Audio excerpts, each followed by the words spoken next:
सभी स्टूडेंट्स को मेरी तरफ से गुड इवनिंग। और बिना देरी ना किए हुए आज के सेशन की शुरुआत करते हैं, जिसमें हम नेक्स्ट चैप्टर जो है वो कवर करेंगे। उससे पहले मैं कुछ चीजें आपको स्टार्टिंग में क्लियर कर दूं, वो बहुत ही जरूरी है। देखो बेटा, मैंने कल भी आपको एक बात बोली थी कि हिस्ट्री के अंदर सबसे मेन प्रॉब्लम रहती है डेट्स की। डेट्स यानी कि तारीख, ठीक है।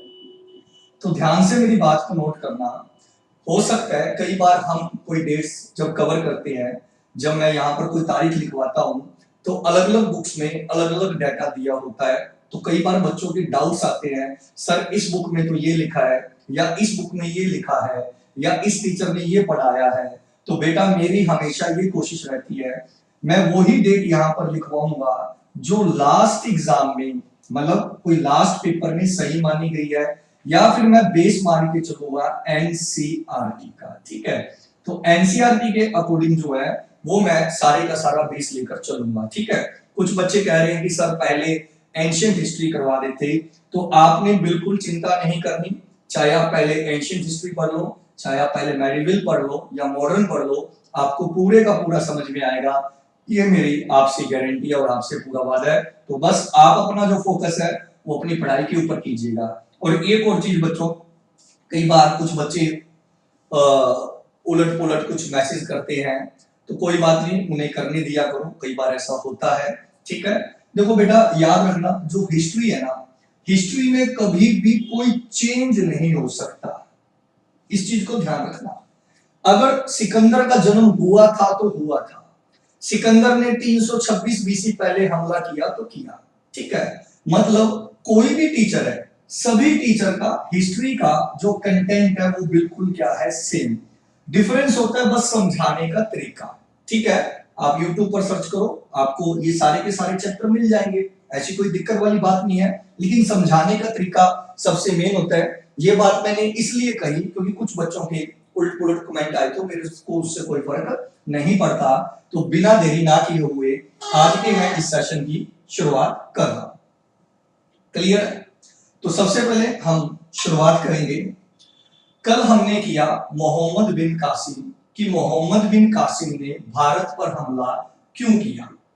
याद रखना, मोहम्मद बिन कासिम जो था वो अरब से आया था। कहां से आया था? अरब से। इसलिए मोहम्मद बिन कासिम के अटैक को अरेबियन अटैक भी लिखा जाता है, यानी कि अरबी आक्रमण।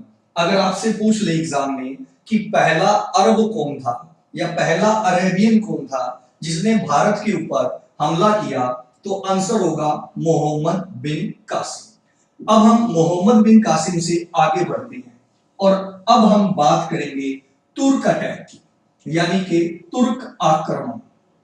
आज मैं पूरा बड़ा लिखने की कोशिश करूंगा, ठीक है। और आप सभी से एक विनती है कि प्लीज थोड़े कमेंट कम करना, क्योंकि मैं कमेंट बहुत कम रीड करता हूं पढ़ते समय। मैं सबसे पहले मेरा जो ध्यान है वो सिर्फ पढ़ाने की तरफ होता है, ठीक है। तो इसलिए मैं थोड़ा कमेंट्स पर ध्यान कम देता हूं, इस चीज को ध्यान रखना।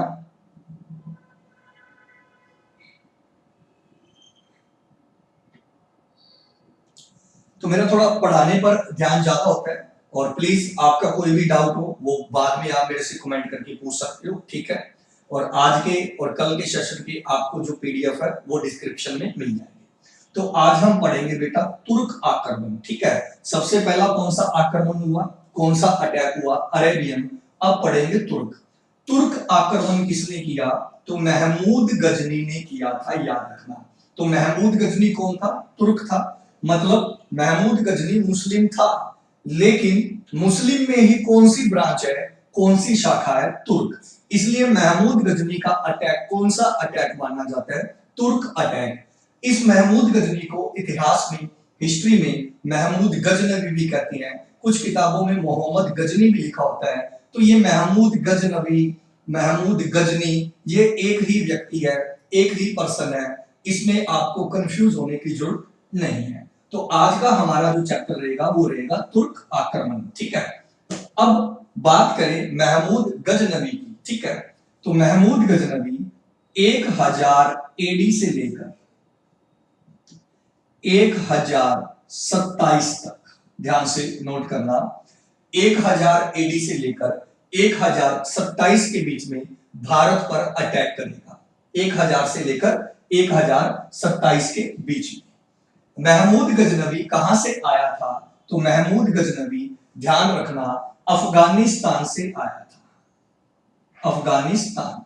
अफगानिस्तान में एक प्लेस है, एक जगह है जिसका नाम है गजनी। क्लियर है? तो अफगानिस्तान में एक प्लेस है, एक जगह है, उस जगह का क्या नाम है? उस जगह का नाम है गजनी। तो ये गजनी से आया था, इसलिए इसे क्या कहा जाता है? गजनी कहा जाता है। क्लियर है? कुछ किताबों में गजनवी भी कहती हैं, क्योंकि अफगानिस्तान में एक जगह है जिसका क्या नाम है? गजनी। ठीक है। अगर महमूद गजनवी के वंश की बात की जाए, इसके वंश की बात की जाए, तो इसका वंश है यामनी वंश। कुछ किताबों में आपको यामनी वंश भी लिखा हुआ मिलेगा। क्लियर है? ठीक है, फिर से नोट कर लो, आराम से पढ़ेंगे, कोई जल्दबाजी नहीं है। महमूद गजनवी एक तुर्क था। 1000 से लेकर 1027 के बीच में ये लगातार भारत पर अटैक करेगा। इसे गजनी भी कहा जाता है, गजनवी भी कहा जाता है। ये अफगानिस्तान से आया था। अफगानिस्तान में एक जगह है जिसका क्या नाम है? गजनी। अगर इसके वंश की बात की जाए तो इसका वंश है यामिनी वंश। आशा करता हूं यहां तक आपको क्लियर होगा। अब मैं आगे बढ़ता हूं और इसके आगे की हम बात करेंगे। अब हम बात करेंगे यामिनी वंश का फाउंडर कौन था? फाउंडर यानी कि संस्थापक। थोड़ा सा मैं डिटेल में जाऊंगा कि जिस ये वंश से आया था, गजनी वंश से आया था, या उसी गजनी वंश को यामिनी वंश भी कहा जाता है, उसका फाउंडर कौन था? उसका फाउंडर था अल्पतगीन। अल्पतगीन। ठीक है बच्चों, तो इस वंश का फाउंडर कौन था? अल्पतगीन जो था, इसका फाउंडर था। अब ध्यान से नोट करना, अल्पतगीन का एक गुलाम था। अल्पतगीन का एक क्या था? गुलाम। गुलाम को आप लिखोगे स्लेव। ठीक है। अल्पतगीन का एक कौन था? गुलाम, जिसका नाम था सुब्तगीन।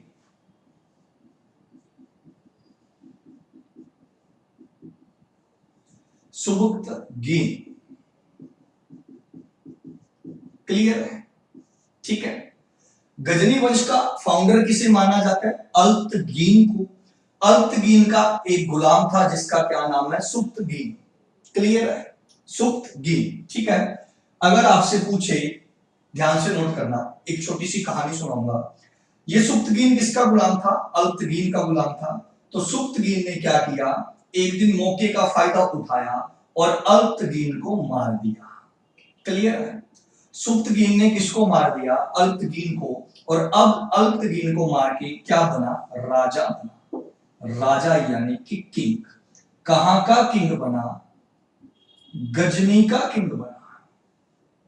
क्लियर है? और गजनी का किंग बनने के बाद 977 1977 में, सॉरी बच्चों गलती हो गई, 977 एडी में, 977। ठीक है, दिखाई दे रहा होगा यहां तक आपको। राजा बनने के बाद 977 एडी में ये इंडिया पर क्या करता है? इंडिया पर करता है अटैक। तो ध्यान से नोट करना, तुर्क में सबसे पहले इंडिया पर अटैक किसने किया था? सुब्तगीन ने अटैक किया था। कब किया था? 977 में किया था। और किस राजा पर किया था? तो याद रखना, जयपाल पर किया था। किस राजा पर किया था? जयपाल पर किया था। अगर आपसे पूछ ले कि इंडिया पर अटैक करने वाला पहला टर्किश यानी कि तुर्क राजा कौन था, तो सुब्तगीन था। कब अटैक किया? 977 में किया। किसके ऊपर किया? राजा जयपाल के ऊपर किया। तो यहां पर मैं 1 मिनट का आपसे ब्रेक लूंगा और आपसे जानना चाहूंगा कि यहां तक किस किस को क्लियर हो गया। प्लीज एक बार कमेंट करके बता दो कि क्लियर है सर। ठीक है, प्लीज एक बार कमेंट करके बता दो कि क्लियर है सर, फिर मैं आगे बढ़ता हूं, मैं आपके कमेंट रीड करता हूं।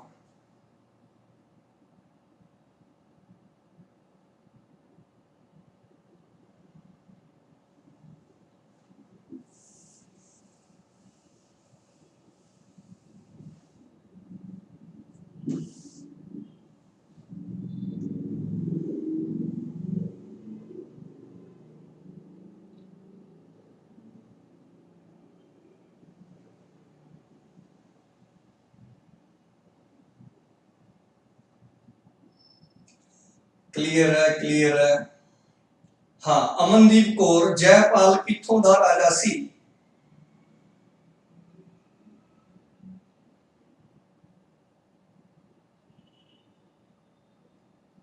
ठीक है, तो बेटा सबसे पहले मैं आपको ये चीज क्लियर कर दूं कि जयपाल कहां का राजा था। मैं एक बार थोड़ा सा रिपीट फिर से कर रहा हूं, ध्यान से नोट कर लेना। सुप्तगीन, सुबक्तगीन इंडिया पर अटैक कब करेगा? 977 एडी में। किस पर अटैक करेगा? जयपाल पर। किस पर अटैक करेगा? जयपाल पर। अब बच्चों का क्वेश्चन है कि ये जयपाल कहां का राजा था? तो बेटा ये जयपाल बठिंडा का राजा था।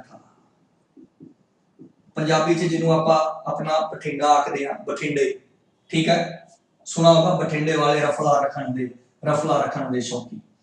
जयपाल बठिंडा का राजा था। बठिंडा के किले में कभी जाना, फोर्ट्स के अंदर जाना, वहां पर IAS इंडियन आर्कोलॉजी जो सर्वे है उनका बोर्ड लगा हुआ है और उस पर लिखा हुआ है जयपाल फोर्ट, जयपाल गढ़। तो जयपाल जो था बठिंडा का राजा था। क्लियर है? तो सबसे पहले इसी पर अटैक किया था, किसने? सुप्तगीन ने। ठीक है, सुप्तगीन के बाद कौन आएगा? सुप्तगीन के बाद महमूद गजनी आएगा। क्लियर है बेटा? तो आशा करता हूं यहां तक क्लियर होगा। जयपाल कहां का राजा था? बठिंडा का। फिर भी बच्चों कोई डाउट रह जाए, आपको टेंशन नहीं लेना, क्योंकि आपको पता मैं कमेंट पढ़ नहीं पाता, टेंशन नहीं लेना, ठीक है। बहुत जल्द मैं आपको एक हेल्प लाइन नंबर प्रोवाइड करवाऊंगा, हिस्ट्री को लेकर, ज्योग्राफी को लेकर, पॉलिटी को लेकर। आपका कोई भी डाउट हो आप मेरे से क्वेश्चन पूछ सकते हो। बहुत जल्द आपको एक हेल्पलाइन नंबर मिलेगा, उस पर आप अपना क्वेश्चन छोड़ सकते हो, टेंशन लेने की जरूरत नहीं है। क्लियर है? अब आगे बढ़ते हैं। और सुप्तगीन के बाद गजनी का अगला राजा बनेगा महमूद गजनवी। महमूद गजनवी, क्लियर है? महमूद गजनवी अगला राजा बनेगा। और महमूद गजनवी कब राजा बना? 997 एडी में। क्लियर है? महमूद गजनवी गजनी का राजा कब बना? 997 यानी कि 997 एडी में ये राजा बना। अब यहां से रियल कहानी शुरू होगी, ठीक है, क्योंकि मोहम्मद बिन कासिम के बाद अगर कोई सबसे ज्यादा खतरनाक अटैक करेगा इंडिया पर तो कौन करेगा? महमूद गजनी। 1000 एडी से लेकर 1027 एडी तक ये 17 बार अटैक करेगा। कितनी बार? 17 बार अटैक करेगा। क्लियर है? हमें 17 के 17 अटैक नहीं पढ़ाने को मैं पढ़ा देता हूं, कोई प्रॉब्लम वाली बात नहीं है, लेकिन 17 के 17 अटैक नहीं पढ़ने। हमने कौन कौन से अटैक पढ़ने हैं वो मैं आपको बता देता हूं, ठीक है। इसका हमने पहला अटैक पढ़ना है, पहले के बाद 6वां अटैक पढ़ना है, 6वें के बाद 12वां अटैक पढ़ना है और 12वें के बाद 15वां अटैक पढ़ना है। ये सबसे मेन अटैक माने जाते हैं, पहला, 6वां, 12वां और 15वां। टोटल कितने अटैक किए इसने? 17 अटैक किए। राजगद्दी पर कब बैठा? राजगद्दी पर बैठा 997 एडी में। क्लियर है? आगे बढ़ते हैं इसके बाद, और इसके बाद नेक्स्ट कॉन्सेप्ट हम देखते हैं। कितने अटैक करता है ये? 17 अटैक ये करता है भारत के ऊपर, ठीक है भाई। अब जब इसने इंडिया पर अटैक किया उस समय मैं आपको इंडिया की कुछ कंडीशन समझाता हूं, क्योंकि प्रश्न कई बार बहुत बार कंपैरिजन में पूछे जाते हैं कि जब महमूद गजनी ने इंडिया पर अटैक किया तो उस समय कश्मीर का राजा कौन था, साउथ इंडिया का राजा कौन था, गुजरात का राजा कौन था। तो मैं कुछ मेन राजा बता रहा हूं, ठीक है। सबसे पहले हम बात करेंगे कश्मीर की। जब महमूद गजनी ने इंडिया पर अटैक किया तो कश्मीर पर एक क्वीन राज कर रही थी, एक रानी राज कर रही थी जिसका नाम था दीदा, ठीक है। कश्मीर की रानी कौन थी? उस समय कश्मीर की रानी थी दीदा। क्लियर है? तो महमूद गजनी ने जब भारत पर अटैक किया, जब भारत पर हमला किया, उस समय कश्मीर की रानी कौन थी? कश्मीर की रानी थी दीदा। आशा करता हूं क्लियर होगा। नेक्स्ट है कन्नौज। कन्नौज यूपी में है। कन्नौज, कन्नौज का राजा था उस समय राज्यपाल। राज्यपाल, कन्नौज का राजा था राज्यपाल जब महमूद गजनी ने अटैक किया। इसके बाद है गुजरात, शॉर्ट में जीजे लिख रहा हूं। गुजरात का राजा था भीम देव फर्स्ट, हिंदी के अंदर भीम देव प्रथम। भीम देव प्रथम, क्लियर है। यहां पर मैं आपको एक बात कहना चाहूंगा, इस भीमदेव फर्स्ट को के साथ मैं 5 स्टार लगा रहा हूं। मैं जब भी पढ़ाते समय किसी के साथ स्टार लगा दूं तो आप समझ जा करो कि वो मोस्ट इंपॉर्टेंट रहने वाला है। इस भीमदेव फर्स्ट को अपने दिमाग में फिट कर लो, ये भीमदेव फर्स्ट आगे चल के आएगा, क्योंकि आगे हमने भीमदेव सेकंड भी पढ़ना है और भीमदेव फर्स्ट भी पढ़ना है। जब आगे जाकर हम भीमदेव सेकंड को पढ़ेंगे तो उस समय भीमदेव फर्स्ट आएगा। उस समय कौन आएगा? भीमदेव फर्स्ट आएगा। ठीक है, तो फिर ये दिमाग में रखना कि भीमदेव फर्स्ट कौन था। इसके अलावा साउथ का राजा था, दक्षिण भारत का साउथ का राजा था दक्षिण, विद्याधर। विद्याधर, क्लियर है। तो ये कुछ राजा उस समय के जो मेन राजा थे वो मैंने आपको कंपैरिजन में बताया है कि जब महमूद गजनी ने भारत पर हमला किया तो मेन राजा कौन कौन थे। कश्मीर में रानी थी जिसका नाम था दीदा, कन्नौज में राजा था राज्यपाल, गुजरात में राजा था भीमदेव फर्स्ट, ये आगे चल के फिर से आएगा, और साउथ में राजा था विद्याधर। क्लियर है। टोटल कितने अटैक किए? 7 अटैक किए थे। कितने अटैक किए? 7। तो करते हैं आगे। सन 1000 और 1001। अब क्वेश्चन आता है एग्जाम के अंदर कि महमूद गजनी ने सबसे पहला अटैक किस राजा के ऊपर किया। महमूद गजनी ने सन 1000 में पहला अटैक राजा जयपाल पर किया। किस राजा पर किया? राजा जयपाल पर किया। और जयपाल कहां का राजा था? ये मैं आपको बता चुका हूं कि जयपाल बठिंडा का राजा था। क्लियर है। तो पहला हमला कब किया? सन 1000 में किया। किसके ऊपर किया? जयपाल पर किया। जयपाल कहां का राजा था? बठिंडा का राजा था। इस पहले हमले का कोई रिजल्ट नहीं आया तो आप लिख सकते हो नो रिजल्ट, यानी कि मुकाबला बराबरी पर खत्म हुआ। ठीक है, आप ये कह सकते हो मुकाबला कहां खत्म हुआ? बराबरी पर खत्म हुआ। इसलिए ज्यादातर किताबों में आपने देखा होगा कि हमले की तारीख क्या दी होती है? हमले की तारीख दी होती है 1001। इसके बाद अगला हमला करेगा 1001 में। किसके ऊपर करेगा? राजा जयपाल के ऊपर करेगा। क्लियर है। तो जयपाल कहां का राजा था? बठिंडा का राजा था। कहां का राजा था? बठिंडा का राजा था। अब क्वेश्चन ये उठता है कि इसने पहला अटैक बठिंडा के राजा के ऊपर ही क्यों किया? तो इस चीज को आप थोड़ा सा ध्यान से समझो। मैं मैप बना रहा हूं। ठीक है, यहां तक बन गया। मैं इसको थोड़ा साफ करता हूं। यहां तक बन गया। ठीक है। और उस समय में भारत और पाकिस्तान क्या थे? भारत और पाकिस्तान थे एक। ये है पाकिस्तान और ये है इंडिया। भारत और पाकिस्तान एक थे। ये बेटा अपना पंजाब है।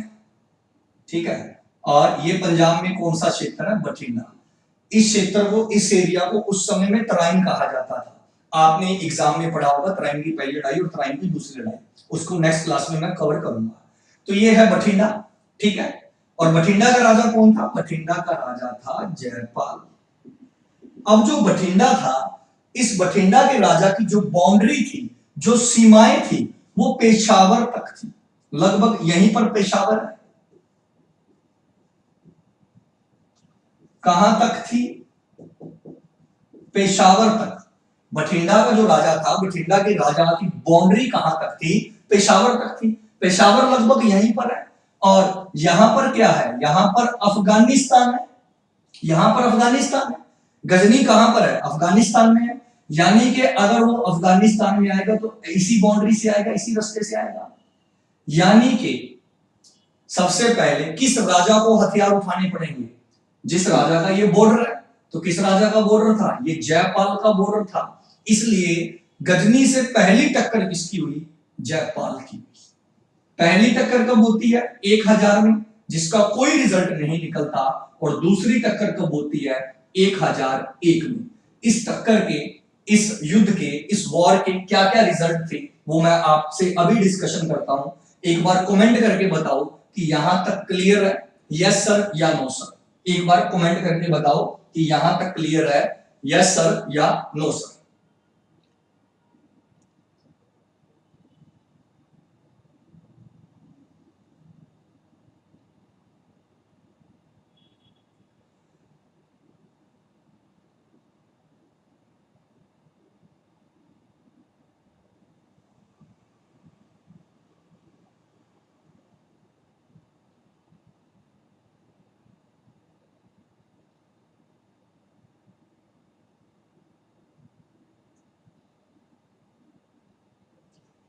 और कुछ बच्चों ने कहा है कि राजू सोहोता बिग राइटिंग कर दो। मैं और बड़ा लिखने की कोशिश कर रहा हूँ, कोई दिक्कत नहीं है बेटा। थोड़ा सा बड़ा राइटिंग में ये देखना पड़ता है कि कैमरे में आ भी रहा है या नहीं। मेरे को व्हाइट बोर्ड का ये रहता है कि कहीं व्हाइट बोर्ड से आउट ना हो जाए। तो प्लीज एक बार कमेंट करके बता दो, यस सर क्लियर है या नहीं? क्लियर है, क्लियर है, ठीक है। अब आगे बढ़ते हैं और मैं और बड़ा लिखने की कोशिश करता हूं। तो यहां तक लगभग 99% बच्चों को क्लियर है। तो ठीक है, इसका मतलब आप मेरी बात समझ पा रहे हो, ठीक है। अभी मैं बड़ा लिखता हूं। 1001। 1001 में गजनी ने अटैक किया किसके ऊपर? जयपाल के ऊपर, ठीक है। अब सबसे पहले याद रखना है कि इस लड़ाई का नाम क्या है। इस लड़ाई का नाम है way of Hind war. Way of Hind war, clear है। अब अगर आपसे एग्जाम में पूछा जाए कि वे ऑफ हिंद वॉर कब हुआ? 1001 में हुआ। किस किस के बीच में हुआ? गजनी और जयपाल के बीच में हुआ, क्लियर है। इस युद्ध में जयपाल की हार होती है। जयपाल की क्या होती है? हार होती है। गजनी भयंकर लूटपाट करेगा पंजाब के अंदर, धन दौलत, सोना चांदी और महिलाओं के साथ बलात्कार तक की जो घटनाएं यहां पर होगी। इसलिए जयपाल को बड़ा अपने आप में गिल्टी महसूस होती है कि मैं अपने यहाँ जो प्रजा है, जो मेरी ये स्टेट है, जो मेरा राज्य है, मैं यहाँ के सिविलियंस की, यहाँ के नागरिकों की जान नहीं बचा पाया, इज्जत नहीं बचा पाया। इस लड़ाई के बाद, इस युद्ध के बाद जयपाल सुसाइड कर लेता है। इस युद्ध के बाद जयपाल ने क्या कर ली? सुसाइड कर ली, क्लियर है। जयपाल ने सुसाइड कर ली और जयपाल के सुसाइड करने के बाद नेक्स्ट किंग बना, अगला राजा बना जयपाल का बेटा आनंदपाल। जयपाल का बेटा आनंदपाल। आनंदपाल। तो आप यूं कह सकते हो कि बठिंडा की गद्दी पर कौन बैठा? बठिंडा की गद्दी पर बैठा आनंदपाल। तो अब मैं बड़ा लिख रहा हूं तो आई होप आपको दिखाई दे रहा होगा। बठिंडा की गद्दी पर कौन बैठा? बठिंडा की गद्दी पर बैठा आनंदपाल। और ये आनंदपाल कौन था? ये आनंदपाल जयपाल का बेटा था, क्लियर है, ठीक है। आनंदपाल जयपाल का बेटा। तो आनंदपाल गद्दी पर बैठा और इसके बाद गजनी नेक्स्ट अटैक करेगा। मैं फिर कह रहा हूं, मैं सारे अटैक नहीं करवा रहा मेन में। अब गजनी करेगा सिक्स्थ अटैक। गजनी ने सिक्स्थ अटैक किया 1006 में। तो यहां से याद रखना बड़ा आसान है, 6 आएगा, ठीक है। 6वां अटैक किया 1006 में, ठीक है। ये अटैक किसके ऊपर किया? ये अटैक किया आनंदपाल के ऊपर। आनंदपाल। इस अटैक को रोकने के लिए कौन जाएगा? आनंदपाल जाएगा। ठीक है, ये अटैक आनंदपाल पर नहीं किया था, इस अटैक को रोकने के लिए आनंदपाल जाएगा। आनंदपाल कौन है? जयपाल का बेटा है। ठीक है, गजनी ने अटैक कहां पर किया था? अटैक किया था नगरकोट टेंपल पर। नगरकोट टेंपल पर। तो गजनी ने 1006 में किसके ऊपर अटैक किया? नगरकोट टेंपल पर अटैक किया। और इस अटैक को रोकने के लिए कौन जाएगा? आनंदपाल जाएगा। और इस लड़ाई को क्या बोला गया है? इस लड़ाई को बोला गया है battle of Nagarkot. Battle of Nagarkot. Battle of Nagarkot कब हुआ? 1006 में हुआ। किस किसके बीच में हुआ? गजनी और आनंदपाल के बीच में हुआ। और ये गजनी का कौन सा अटैक था? छठा अटैक था, 6वां हमला था। और इसमें क्या होगा? इसमें आनंदपाल की फिर से क्या होगी? हार होगी। और गजनी फिर से यहां पर भयंकर क्या मचाएगा? लूटपाट। तो आशा करता हूं यहां तक आपको क्लियर होगा। अब आगे बढ़ते हैं। ठीक है, इसके बाद गजनी अपना 12वां अटैक करेगा, 12th अटैक। 1011 और 1012। मैंने 11 और 12 क्यों लिखा है? क्योंकि 12वें अटैक की जो डेट्स है उनको लेकर डाउट है। अलग अलग किताबें अलग अलग कहती है, एनसीईआरटी कुछ कहता है, तो कुछ किताबों में जो अच्छी किताबें हैं उनमें 1011 लिखा है, कुछ में 1012 लिखा है। तो ये डिपेंड करता है मौके पर ऑप्शन क्या होगी, देखेंगे इस चीज को। तो 12th अटैक जो है वो 11 और 12 का माना जाता है। और ये अटैक किया मथुरा के टेंपल पर। मथुरा भगवान कृष्ण की जन्मभूमि मथुरा पर अटैक किया। और कहां पर अटैक किया? उज्जैन। उज्जैन कहां पर है? मध्य प्रदेश में है, एमपी में। यहां से एक स्टैटिक क्वेश्चन वैसे ही बता रहा हूं, बहुत बार क्वेश्चन पूछा जाता है उज्जैन किस नदी के किनारे है? शिप्रा नदी के किनारे है। किस नदी के किनारे है? शिप्रा। उज्जैन शिप्रा नदी के किनारे है। क्लियर है? तो उज्जैन और मथुरा पर अटैक कब किया? 11 और 12 में किया। ये गजनी का कौन सा अटैक था? 12th अटैक था, 12वां हमला था। इसके बाद गजनी अगला अटैक करेगा, नेक्स्ट अटैक करेगा अपना 15वां अटैक, जो मेन माना जाता है 15वां। और इसके साथ में क्या लगा रहा हूं? 5 स्टार, यानी कि most most most important. 15 attack कब किया? 1025 में किया। कहां पर किया? गुजरात में किया। और गुजरात का राजा कौन था? Bhimdev first. Bhimdev first. Bhimdev first Gujarat का राजा था उस समय। और ये अटैक कहां पर किया? सोमनाथ टेंपल पर। सोमनाथ के मंदिर पर ये अटैक किया। आपने इतिहास में पढ़ा होगा, इसे ब्लैक डे कहा जाता है, काला दिन कहा जाता है। कहा जाता है कि इस दिन शिवरात्रि का दिन था। और यहां पर अटैक किया महमूद गजनी ने। मंदिर में लगभग 50,000 लोग थे ऐसा माना जाता है, उन सबकी हत्या कर दी। यहां पर भयंकर लूटपाट मचाई महमूद गजनी ने। कहा जाता है कि ये मंदिर जो था वो पूरे का पूरा सोने का बना हुआ था, गोल्ड का। तो यहां से इसने अपार धन संपदा लूटी, सोना लूटा। इसीलिए कहा जाता है कि भारत सोने की चिड़िया था।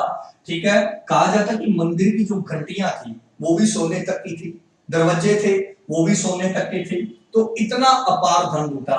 एक डाटा बताता है, हालांकि ये प्रश्न तो नहीं पूछा जाता, फिर भी आपकी नॉलेज के लिए बता रहा हूं। एक डाटा के अकॉर्डिंग कहा जाता है कि उस टाइम में इसने 20 लाख सोने के सिक्के लूटे थे यहां से। उस टाइम में 20 लाख सोने के सिक्के लूटे थे। किसने? गजनी ने। तो यहां पर भयंकर लूटपाट मचाई सोमनाथ के मंदिर में 1025 में। गुजरात का राजा था भीमदेव सेकंड। तो आशा करता हूं यहां तक आप सभी को क्लियर होगा। ठीक है, यहां तक आप सभी को क्लियर होगा। तो बस ये जो मेरे 2 लेक्चर है ना स्टार्टिंग वाले, इनको ध्यान से सुन लो, उसके बाद तो हिस्ट्री दिमाग में फिट हो जाएगी आपकी। ठीक है, तो आज आपको पता लगा जयपाल कहां का राजा था और आनंदपाल कहां का राजा था। बठिंडा का था जिसे हम तराइन बोलते थे। और आपको एक चीज और बता रहा हूं, पृथ्वीराज चौहान बठिंडा का भांजा था। भांजा आप समझते हो ना, ये पंजाबी च आप गल करिए तो पृथ्वीराज चौहान का नानका सीगा किथे बठिंडे च। ये भी एक कहानी है, ये कहानी मैं तुहानू नेक्स्ट लेक्चर दे विच दसांगा। लेकिन यहां तक किस किस को क्लियर होगा, एक बार कमेंट करके बता दो। और कौन ये बात पहली बार सुन रहा है कि पृथ्वीराज चौहान का जो नानका था वो बठिंडा में था। तो यहां तक किस किस को क्लियर है, प्लीज एक बार कमेंट करके आप मेरे को बता दो, क्योंकि मैं साथ साथ आपसे पूछ रहा हूं।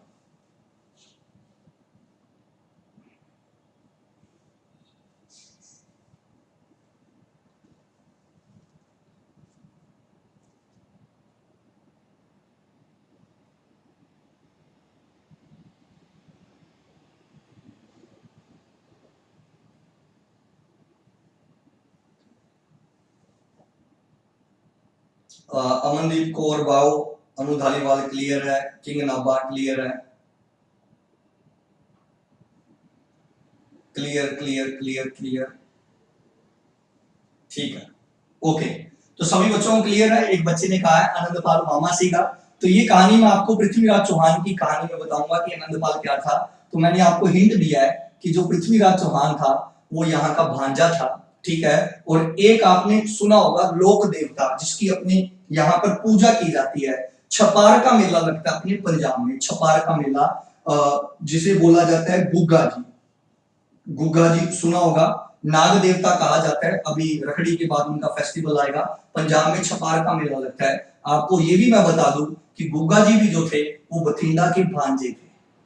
तो बठिंडा एक बहुत हेरिटेज सिटी है, मतलब इतिहास के अंदर दो नाम सबसे मेन जाने जाते हैं, पृथ्वीराज चौहान का और गुग्गा जी का।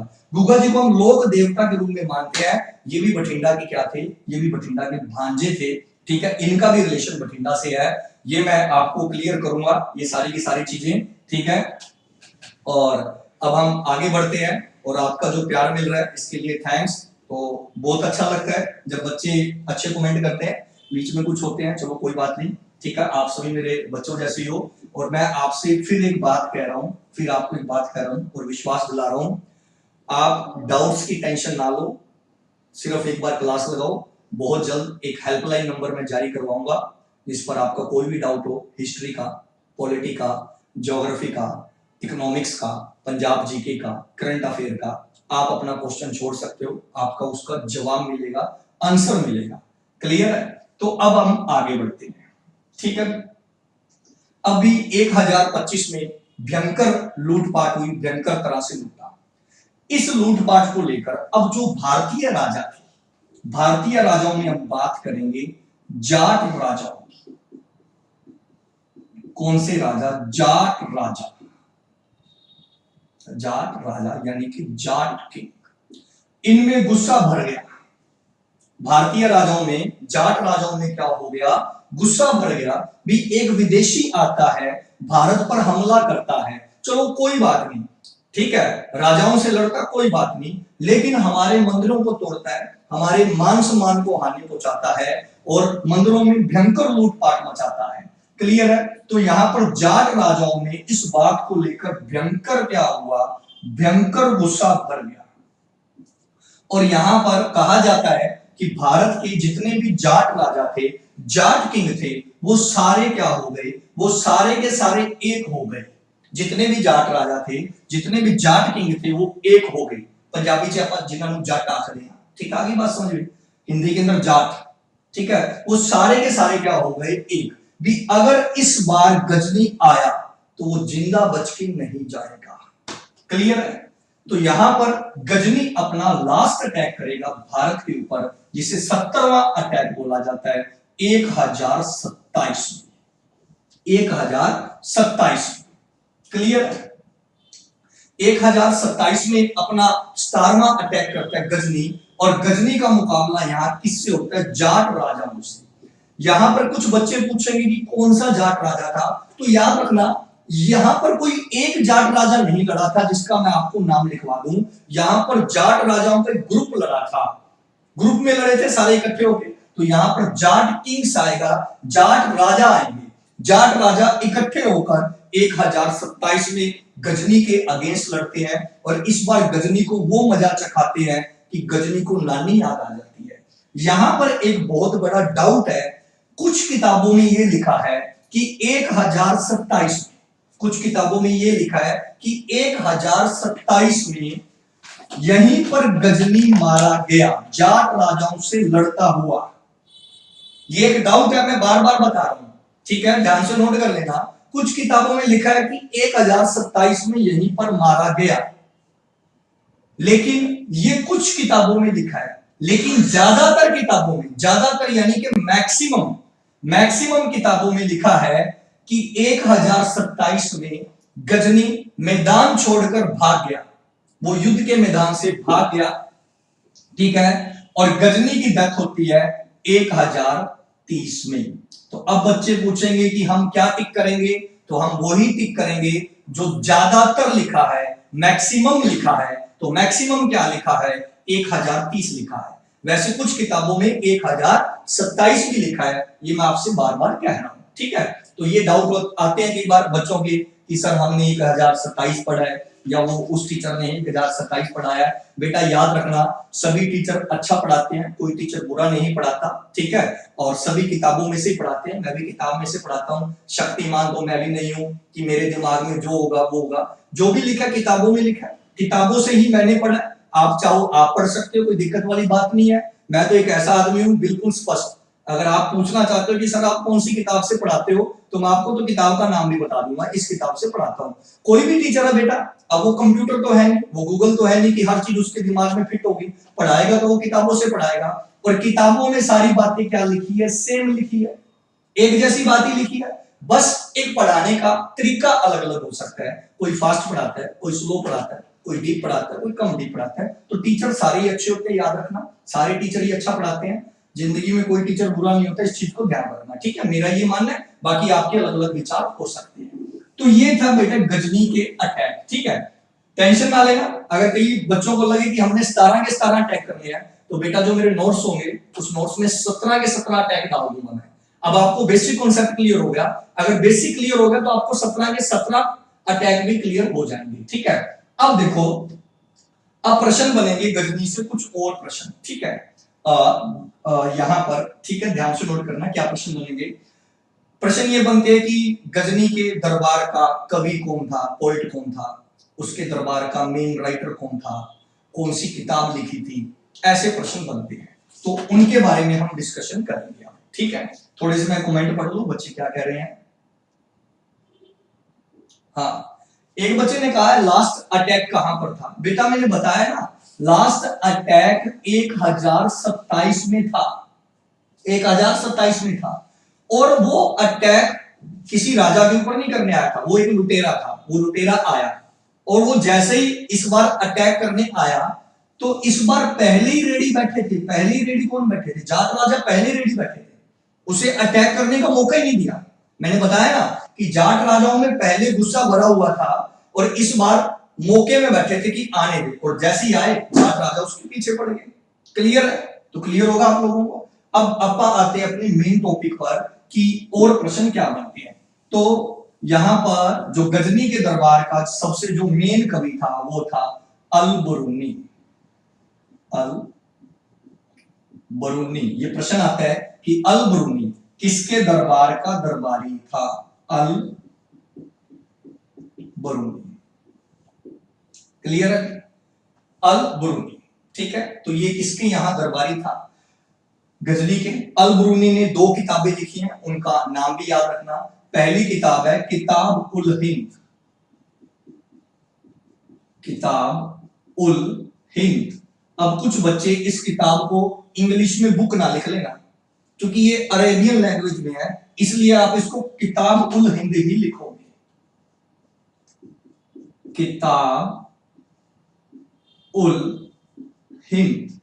एग्जाम में अगर पूछ लिया जाए कि किताब उल हिंद का राइटर कौन है, तो राइटर है अल बरूनी। एक किताब और लिखी है तहकीक ए हिंद, तहकीक ए हिंद, हिंदी में भी लिख देता हूं, तहकीक ए हिंद। तो तहकीक ए हिंद के राइटर कौन है? अल बुरूनी। यहां पर एक पॉइंट और नोट करना, अल बुरूनी फर्स्ट मुस्लिम था। अल बुरूनी फर्स्ट मुस्लिम था, पहला मुस्लिम था जिसने भारत के पुराण, पुराण को आप इंग्लिश और हिंदी में पुराण ही लिखोगे, ध्यान से नोट करना। फिर रिपीट कर रहा हूं, अल बुरूनी फर्स्ट मुस्लिम था जिसने इंडिया के पुराण स्टडी किए थे। देखो 4 वेद हैं, 108 उपनिषद है, 18 पुराण है। शिव महापुराण सुना होगा, विष्णु पुराण सुना होगा, ठीक है। इस तरह से जो 18 पुराण है, कितने पुराण है? 18। तो पहला मुस्लिम था अल बुरूनी जिसने भारत के क्या स्टडी किए थे? भारत के पुराण स्टडी किए थे। यहां पर एक प्रश्न और बनेगा, वो भी ध्यान से नोट करना है, और आपसे पूछा जाएगा कि गजनी का रॉयल पोइट कौन था? गजनी का रॉयल पोइट, लो बेटा इस बार बहुत बड़ा लिखा है, ठीक है। गजनी का रॉयल पोइट कौन था? हिंदी के अंदर शाही कवि। ये भी प्रश्न बहुत बार पूछा जाता है एग्जाम में, गजनी का रॉयल पोइट, ठीक है। मैं एक बार इंक रिफिल कर दूं।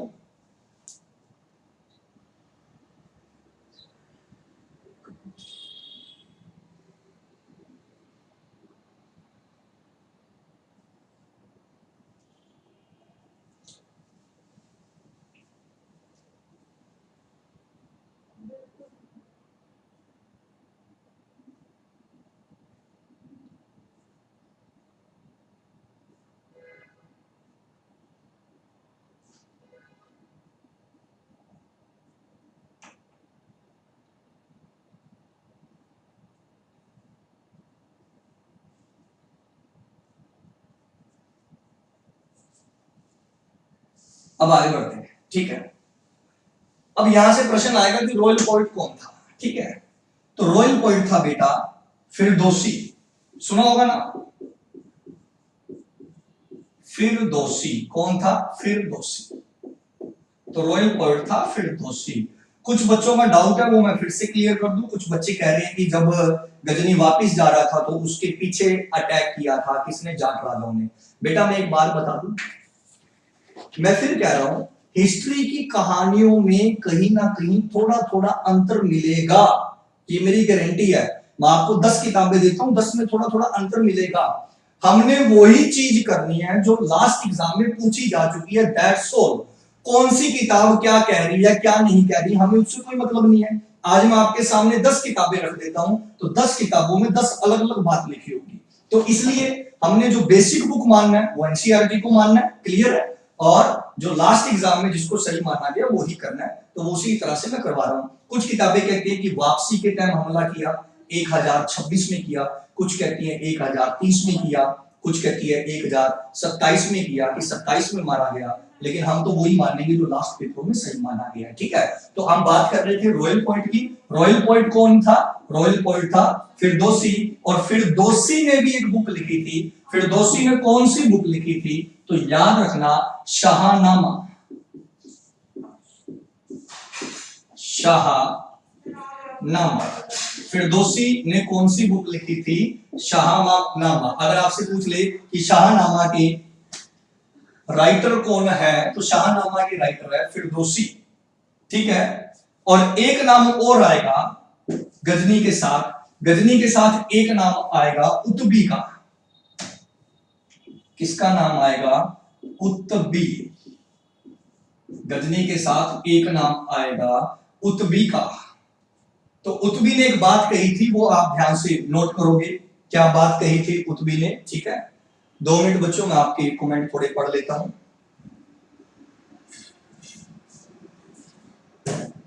संजीव कंबोज,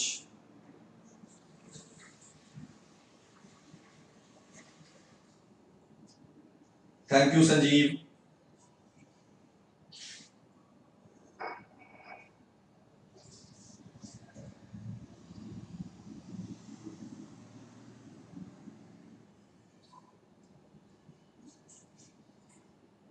ठीक है, थैंक यू। तो सभी बच्चों का धन्यवाद, थैंक यू। बहुत अच्छा लग रहा आपसे मिलकर, अभी कभी मिला तो हूँ नहीं मैं आपसे, नाम ही पढ़ता हूँ आपके, ठीक है। और ज्यादातर मैंने ऑफलाइन ही पढ़ाया, ऑनलाइन बहुत कम पढ़ाया, ठीक है।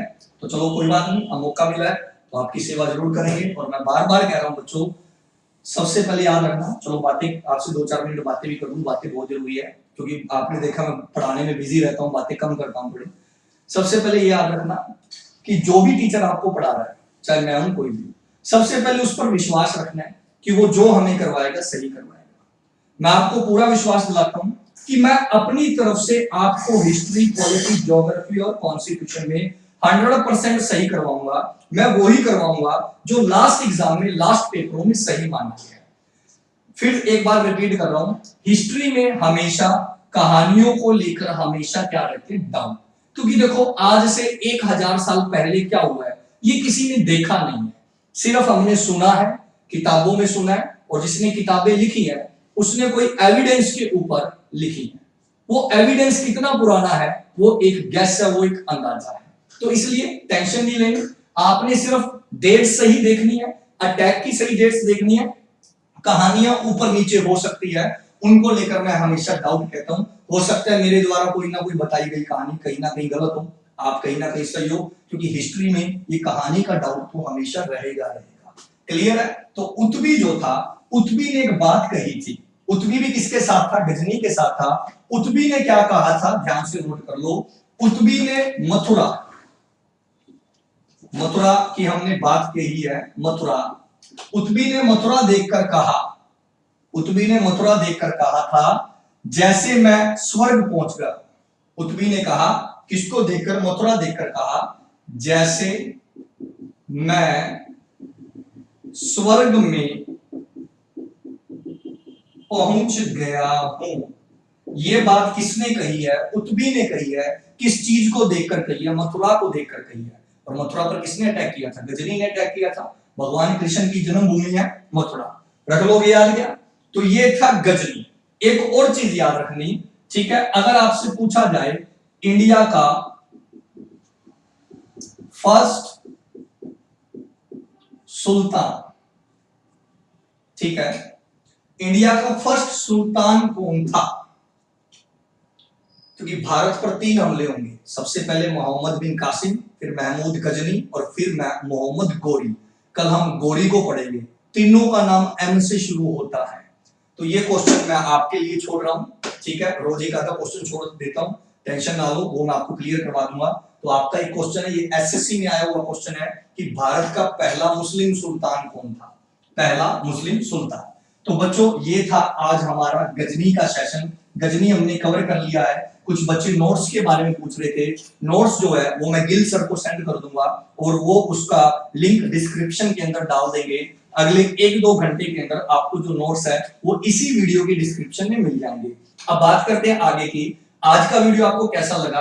अब जो आप कमेंट कर रहे हो, मैंने कल भी बताया था, वो कमेंट मेरे पास सेव नहीं रह पाते, सुरक्षित नहीं रह पाते, ठीक है, इसलिए आप बाद में कमेंट करके बताना, कोई कमी हो, कोई पेशी हो, कोई आपका डाउट हो, वीडियो क्लास कैसे लगी। बेटा कमेंट करने में कुछ नहीं जाता, याद रखना टीचर हमेशा निस्वार्थ भाव से पढ़ाता है। आपका एक कमेंट हमें कुछ नहीं देता सिवाय मोटिवेशन के। जैसे आपको मोटिवेशन की जरूरत है ना, वैसे हमें भी थोड़ा सा मोटिवेशन की जरूरत होती है। और अब हम बात करेंगे वैकेंसीज को लेकर। बेटा अपनी तैयारी जिंदगी में कभी नहीं छोड़नी चाहिए, क्योंकि कोशिश करने वालों की कभी हार नहीं होती। और एक चीज और याद रखना, आप कभी भी अपने आप से धोखा मत करना। मतलब मेरे को ये आता है, जब तक एग्जाम क्लियर ना हो जाए, जब तक आप कुर्सी पर ना बैठ जाओ, जब तक आपकी जेब में पहली सैलरी ना आ जाए, याद रखना तब तक पढ़ते रहना है। किसी मर्जी टीचर से पढ़ो, मैं जरूरी नहीं कहता कि आप मेरे से पढ़ो। सभी टीचर इस जिंदगी में अच्छा पढ़ाते हैं, कोई बुरा नहीं पढ़ाते, लेकिन कभी भी इस वहम में मत रहना कि मेरे को आता है। जिस दिन तक कुर्सी पर ना बैठ जाओ, सैलरी ना ले लो, तब तक आपको कुछ नहीं आता। मैं तो यही मान के चलूंगा, जिस दिन सिलेक्शन हो जाए उस दिन मैं भी सल्यूट करूंगा कि मेरे स्टूडेंट जो है वो अफसर बन गए हैं। तो कोशिश करने वालों की कभी हार नहीं होती, भगवान भी देखता है। मैं एक बात मानता हूं, भगवान उसी की कोशिश करेगा जो मेहनत करेगा। अगर आप इस झूठ में हो कि मेरे को सब कुछ आता है, तो याद रखना आप अपने माँ बाप के साथ सबसे बड़ा धोखा कर रहे हो, अपने गुरु के साथ सबसे धोखा कर रहे हो। और तीसरा, अपनी जिंदगी के साथ सबसे बड़ा धोखा कर रहे हो। बेटा याद रखना, एक सरकारी नौकरी 3 लोगों की जिंदगी बनाती है। एक आपके पेरेंट्स, जिस दिन आप नौकरी पर लगोगे सबसे ऊंचा सिर आपका पेरेंट्स का होगा कि देखो फलाने का लड़का जा रहा है, फलाने की लड़की जा रही है। दूसरी आपकी लाइफ बन जाएगी और तीसरी आपके बच्चों की लाइफ बन जाएगी। तो गवर्नमेंट जॉब की कितनी वैल्यू है ये आप लोगों को पता है। तो बस आप क्लासेस लगाओ, कोई डाउट है, कोई प्रॉब्लम है, ये आपका जो टीचर है विशेषदीप यहाँ पर तैयार है जीके के किसी भी डाउट्स के लिए। तो आज का मेरा सेशन यहीं तक रहेगा।